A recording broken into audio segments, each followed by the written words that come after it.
I'm Lynda Kinkade, live at CNN's headquarters here in Atlanta. Welcome to One World.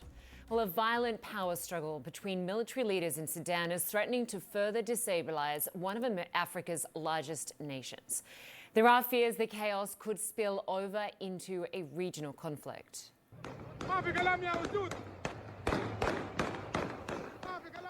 An all-out battle for control of Khartoum is now in its third day, with civilians hunkering down in their homes. Nearly 100 people have been killed so far, with hundreds more wounded. Witnesses say hospitals are the target of airstrikes. And the UN Secretary General warns the country's precarious humanitarian situation is now catastrophic. The bitter rivalry between Sudan's top two generals erupted into open warfare on Saturday. But they're digging in and refusing to negotiate a truce despite international calls for a ceasefire. There is a shared deep concern about the fighting, the violence that's going on in Sudan, the threat that that poses to civilians, that it poses to the Sudanese nation, and potentially poses even to the region. Future lies in the hands of the generals who are engaged in this fight, and we call upon them to put peace first, to bring an end to the fighting, to get back to negotiations. That's what the people of Sudan want. For more, CNN's Larry Madowo joins me now live from Nairobi. Good to have you with us, Larry. So you've got these two generals in this bloody power struggle. CNN has spoken to both. What were you told? What do they hope to achieve? What will they do to bring a sense of calm to the situation? Lynda, the headline here is that these two generals maintain their hardline positions, and they're not any closer to that negotiation. They're not any closer to returning to the dialogue that the international community, the regional powers here are asking them to do. My colleague Neme Bagir just spoke to General Abdel Fattah al-Burhan, the leader of the Sovereign Council, the leader of Sudan, the leader of the military, and he says this was an attempted coup. He's blaming the Rapid Support Forces of starting this conflict. That's his deputy, Hemedti. That's his nickname. He's better known as Mohamed Hamdan Dagalo. He says that now he is actually designated the Rapid Support Forces as a rebellious force. He's purported to dissolve it, even though that's not likely to have any actual effect on the ground. But these are fighting words from both of these men who are going back and forth, accusing each other and saying, no, we are the good ones, the other guys are the bad ones. They've been doing this dance back and forth the entire weekend, claiming to take this strategic site, the presidential palace, the airport, this general command headquarters. And so we just can't tell who's in charge and who's got enough ground, because every side of this is lying. But before that, I had spoken to General Hemedti, the leader of the Rapid Support Forces. He is not on video because he didn't want to reveal any clues that might be used to pinpoint his location. Two generals at war. Since Saturday, the forces of General Mohamed Hamdan Dagalo, known as the Rapid Support Forces Paramilitary Group, or RSF, have been locked in battle with the Sudanese army, led by General Abdel Fattah al-Burhan. The fighting comes as Sudan tries to finalize a deal to return to civilian rule after two military coups in recent years, which temporarily united the army and the RSF. In a phone interview, Dagalo, who is better known as Hemedti, told me ruling Sudan isn't his endgame. What do you personally want from this situation, General Hamdan? Do you want to lead the army? Do you want to be the chief?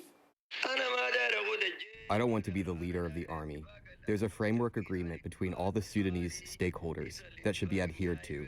I don't want to lead anything. These are all propaganda they are making. As part of the agreement, the RSF, some 100,000 strong, would merge with the army. But differences over how long that would take and who would end up with more power aggravated tensions between the two factions, which have since erupted into open warfare. Residential areas across Sudan have become battlefields, with anti-aircraft weapons in the streets and warplanes hovering overhead. Scores of civilians have been killed. The army blames the RSF for the violence, with Hemedti pointing the finger back at al-Burhan. What is your message to the many people of Sudan who are scared about this fresh round of violence? We offer a serious apology to them, because what we can say is al-Burhan is the one that forced us to do this.